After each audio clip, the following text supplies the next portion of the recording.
မင်္ဂလာပါရှင်ဒီနေ့ကတော့950ဇက်တော်ဒုက္ခနိဗ္ဗတ်တဲ့ကနံပါတ်214ဘုံနာနဒီဇက်တော်အကြောင်းဖတ်ပြပေးမှာပဲဖြစ်ပါတယ်ရှင်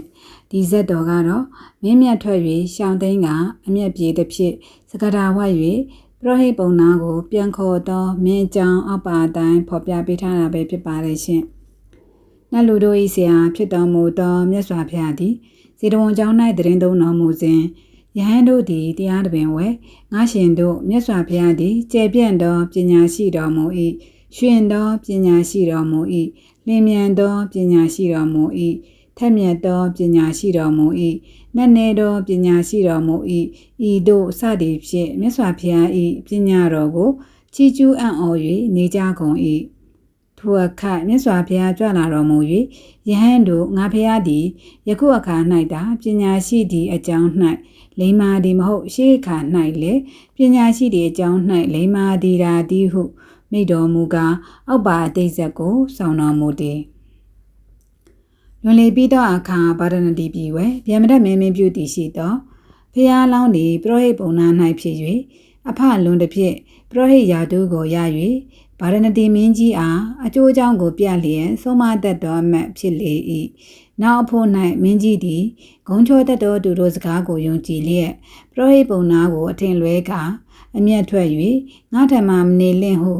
ဗာရဏသီပြည်မှအနှင်ထုတ်လေ၏ပရောဟိတ်ပုံနာသည်တားများတို့ကိုခေါ်ယူ၍လေထွန်းသမားတို့နေရာရွာငယ်တစ်ခု၌နေလေ၏တနေ့တ၌မင်းကြီးသည်ပရောဟိတ်ပုံနာ၏ကျေးဇူးကိုအောက်မေ့၍တစုံတယောက်သောသူကိုစေလွတ်ကာဆရာပုံနာကိုခေါ်ရန်မသင့်စင်စစ်တော်ကစကာဝတ်ဂါထာတစ်ခုကိုဖွဲ့စီ၍ထိုင်းရွက်တွင်ရေးကကြီးသားကိုချက်စီပြီးလျင်ဘဝဖြူဖြစ်ထုတ်၍မင်းတစိမ့်တော်ခနှိပ်လျက်စာခွေနှင့်အတူပို့စေမည်ဆရာပုံနာသည်အကယ်၍ပညာရှိပါမူစာကိုဖတ်၍ကြီးသားအဖြစ်ကိုသိလျင်မုချလာလိမ့်မည်ပညာမရှိပါမူလာမည်မဟုတ်ဟုကြံစီလျက်ပရောဟိတ်ပုံနာအကျင့်ငှက်ကြောင့်ရေပြည့်နေသောမြစ်ကိုကမ်းနား၌ရ၍တောက်နိုင်သောရေရှိသောမြက်ဟု၍၎င်းပေါရောက်သောမူရောစသောစပားပင်နုကိုဖုံးလွှမ်းနိုင်သောစပားဟု၍၎င်းရုပ်ဝေးသောအဆွေခင်ပွန်းကိုရောက်အံ့ဟုဆိုကြရကုန်၏ထိုငှက်ကို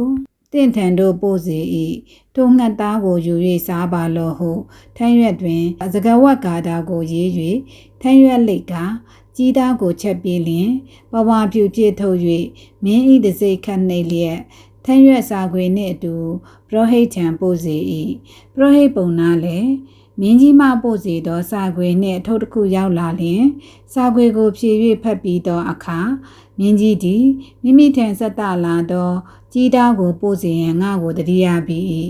ဟင်းသာသာဂျိုးကြသာဥတောင်းသာတို့ကိုသက်တလာလျင်ပို့စေရန်အဘယ်မှတတိမရပဲရှိနိုင်အံ့နီလောက၌တတိမရခြင်းမှယုံမှလှ၏တတိယခြင်းကမွန်မြတ်လှ၏ဟု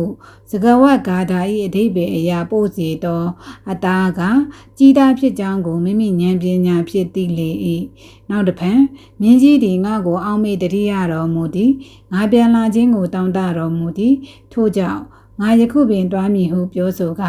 လဲကိုကစေပြီးလျင်လဲဖြစ်သွား၍မင်းကြီးကိုဖူးမြင်လေ၏မင်းကြီးလည်းအလွန်နှစ်သက်တော်မူသည်ဖြင့်ပရောဟိတ်အရာကိုပြန်၍ပေးသနာတော်မူ၏ဤတို့လျင်မြတ်စွာဘုရားသည်အတိတ်ပြည့်စုံပန်တန်သောဝတ္ထုတို့ကိုနုတန်သည်ဆက်ဆက်တော်မူလျက်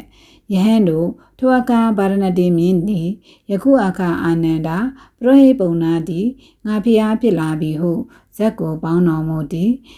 ပုံနာနဒီဇက်တော်ဤတွင်ပြီး၏အခုလိုဖတ်ပြခွင့်ရအောင်ကျေးဇူးပြုပေးခဲ့ကြသူများအားလုံးကိုအထူးပဲကျေးဇူးတင်ရှိပါတယ်ရှင်နားထောင်ပေးကြသူများအားလုံးနှလုံးစိတ်ဝမ်းငြိမ်းချမ်းကြပါစေ